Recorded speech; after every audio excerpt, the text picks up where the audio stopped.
আজি প্ৰতিজন ব্যক্তি য'ত আছে সেয়া তেওঁৰ অতীতৰ সিদ্ধান্তৰ বাবেই। আজি এজন ব্যক্তিয়ে যি সিদ্ধান্ত ল'ব তাৰ পৰিণতি ভৱিষ্যতে পাব। অৰ্থাৎ আজি যদি কোনো ব্যক্তি সঠিক সিদ্ধান্ত লয় তেন্তে ভৱিষ্যতে তেওঁৰ জীৱন ভাল হ'ব, আৰু যদি কোনোবাই ভুল সিদ্ধান্ত লয় তেন্তে তেওঁৰ ভৱিষ্যত জীৱন নষ্ট হৈ যাব। কিন্তু এনে বহুত মানুহ আছে যিয়ে সিদ্ধান্ত লোৱাৰ সময়ত অতিশয় চিন্তিত হৈ পৰে বা একো চিন্তা নকৰাকৈয়ে সিদ্ধান্ত লয়, যাৰ ফলত তেওঁলোকৰ ভৱিষ্যতৰ ওপৰত প্ৰভাৱ পৰে। জীৱনৰ সিদ্ধান্ত লোৱা এক গুৰুত্বপূৰ্ণ জ্ঞান, আৰু প্ৰতিজন ব্যক্তিৰ এই জ্ঞান থাকিব লাগে যাতে ভৱিষ্যতে আমি কেতিয়াও আমাৰ সিদ্ধান্তৰ বাবে আক্ষেপ কৰিবলগীয়া নহয়। আজিৰ এই ভিডিঅ'টো মনোযোগেৰে চালে আপুনি বুজিব পাৰিব যে আপোনাৰ জীৱনত আপুনি সঠিক সিদ্ধান্ত কেনেকৈ ল'ব পাৰে, যাতে ভৱিষ্যত আপুনি কেতিয়াও আক্ষেপ কৰিব নালাগে। গতিকে এই ভিডিঅ'টো নিশ্চয় শেষলৈকে চাব।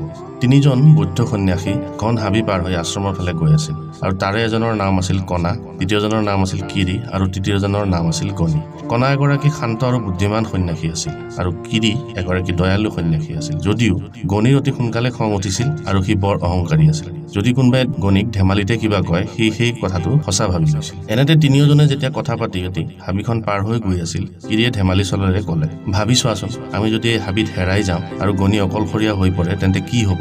এতিয়া গণিয়ে অহংকাৰ কৰি ক'লে, তোমালোকে কি ভাবিছা? তোমালোক দুয়োৰে অবিহনে মই এই হাবিখন পাৰ হ'ব নোৱাৰো। কিৰি তেতিয়া ক'লে যে ইমান ঘন হাবি কোনেও অকলে পাৰ হ'ব নোৱাৰে। এইবোৰ কথা শুনি কণাই দুয়োকে শান্ত হ'বলৈ ক'লে আৰু কয় যে এইবিলাক তৰ্ক বিতৰ্ক কৰাৰ সময় এতিয়া নহয়, এতিয়া আমি সোনকালে আশ্ৰম গৈ পাব লাগে। তেতিয়া গণি কয় যে তোমালোক দুয়োজনে মোক বৰ দুৰ্বল বুলি গণ্য কৰিছা, গতিকে মই তোমালোকৰ অবিহনে এই হাবিখন পাৰ হৈ দেখুৱাম। কণা আৰু কিৰিয়ে গণিক বহুত পতিয়ন নিয়াবলৈ চেষ্টা কৰে যে আমি এইষাৰ কথা এনেই কৈছিলোঁ, এতিয়া এই কাম কৰাৰ কোনো প্ৰয়োজন নাই। কিন্তু গণিয়ে সিহঁতৰ কথা শুনিবলৈ অস্বীকাৰ কৰে আৰু অধিক জেদী হৈ সিদ্ধান্ত লয় যে সি বাকী দুজনৰ লগত নাযাব আৰু অকলেই হাবিখন পাৰ হ'ব। গণিক বুজাব নোৱাৰি শেষত কণা আৰু কিৰি দুয়োৱে গণিক অকলে যাব দিয়া। গণি সিহঁত দুজনক এৰি অকলেই নিজৰ যাত্ৰা আৰম্ভ কৰিলে। গণি মনে মনে বৰ ভয় খালে, কাৰণ হাবিত নানা ধৰণৰ বনৰীয়া জন্তুৰ শব্দ শুনিবলৈ পোৱা গৈছিল। যদিও গণিয়ে কথাষাৰ প্ৰকাশ নকৰিলে আৰু কেনেবাকৈ সি ভয়ে ভয়ে আগুৱাই গৈ আছিল, আৰু গণিৰ হাতত তেতিয়া খাবলৈও একো খাদ্য নাছিল। সেয়ে গণিয়ে হাবিত কিবা ফল মূলৰ গছ বিচাৰি আছিল, আৰু এই কথা ভাবি আগুৱাই থাকোতে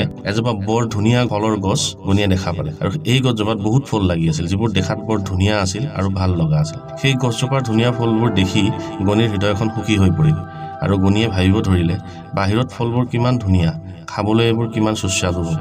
গণিয়ে সেই গছৰ পৰা এটা ফল পাৰি লৈ সেই ফল খাবলৈ ধৰিলে। তাৰপিছত আৰু কেইটামান ফল পাৰি আনি খালে। কিন্তু ফলবোৰ খোৱাৰ কেইটামান মুহূৰ্তৰ ভিতৰতে গণিয়ে চাৰিওফালে যেন ধুঁৱলি কুঁৱলীহে দেখিব আৰম্ভ কৰিলে, আৰু কিছু সময়ৰ পিছত গণিয়ে চকুৰে একো দেখা নোপোৱা হৈ পৰিল। তেতিয়া গণিয়ে উপলব্ধি কৰিব পাৰিছিল যে সি ভুল সিদ্ধান্ত লৈছে। বন্ধুসকলক এৰি যোৱা তাৰ উচিত নাছিল, কাৰণ তেতিয়া সি নিজৰ খং নিয়ন্ত্ৰণ কৰি যদি সঠিক সিদ্ধান্ত ল'লে হয় তাৰ এই পৰিস্থিতিৰ সন্মুখীন হ'বলগীয়া নহ'ল। এতিয়া গণিৰ হাতত বিকল্প কোনো ৰাস্তাই নাছিল, যিহেতু সি কণা আৰু কিৰিক এৰি আন বাটেৰে বহু দূৰ গুচি গৈছিল, আৰু গণিয়ে এতিয়া উপলব্ধি কৰিছিল যে সি অৰণ্যৰ মাজত বৰ বেয়াকৈ আবদ্ধ হৈ পৰিছে। গণি এইবোৰ কথা ভাবি ভাবি সেই গছৰ তলতে বহু সময় বহি থাকে, আৰু তাৰ পিছত সি হাতৰ কাষতে পোৱা এডাল লাঠিৰ সহায়ত ৰাস্তাত খোজ কাঢ়িবলৈ চেষ্টা কৰে। কিন্তু গণিয়ে চকুৰে একো দেখা নাপায়, গতিকে সি কলৈ গৈ আছে নাই সি একো ধৰিবই পৰা নাছিল। অলপ দূৰ আগুৱাই যোৱাৰ পিছত গণিয়ে তাৰ ওচৰত কোনোবা মানুহৰ উপস্থিতি অনুভৱ কৰে। গণিৰ কপাল ভাল আছিল যে আনপিনৰ পৰা কণা আৰু কিৰিও তাক বিচাৰি আহি আছিল। সিহঁতে গণিৰ ওচৰলৈ আহি কয়, আমি দুয়ো ইয়াতে আছো, তোমাক বিচাৰি আহিছো। গণিৰ তেতিয়া চকুলো ওলাই যায়। তেতিয়া গণিয়ে কয়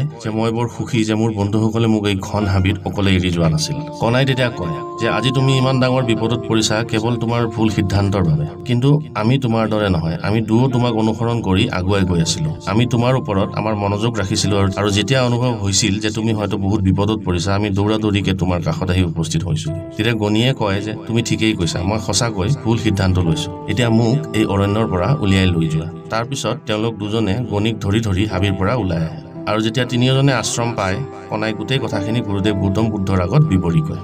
বুদ্ধদেৱে তেতিয়া গণিক কয় যে জীৱনৰ প্ৰতিটো মুহূৰ্ততে আমি কোনোবা নহয় কোনোবা এটা সিদ্ধান্ত ল'বলগীয়া হয়। আজি তুমি লোৱা এটা ভুল সিদ্ধান্তৰ কাৰণে তোমাৰ চকুজুৰি হেৰুৱাবলগীয়া হৈছে। তেতিয়া গণিয়ে গুৰুদেৱক প্ৰশ্ন কৰে যে আমি কেনেদৰে সঠিক সিদ্ধান্ত ল'ব পাৰিম গুৰুদেৱ, ইয়াৰ কিবা নিয়ম আছে নেকি? গৌতম বুদ্ধই তেতিয়া মিচিকিয়াই হাঁহি ক'লে যে সিদ্ধান্ত লোৱাৰ জ্ঞান অৰ্জন কৰাটো বহুত দৰকাৰী। আমাৰ জীৱনত হোৱা প্ৰতিটো ঘটনা আমাৰ সিদ্ধান্তৰ পৰিণাম।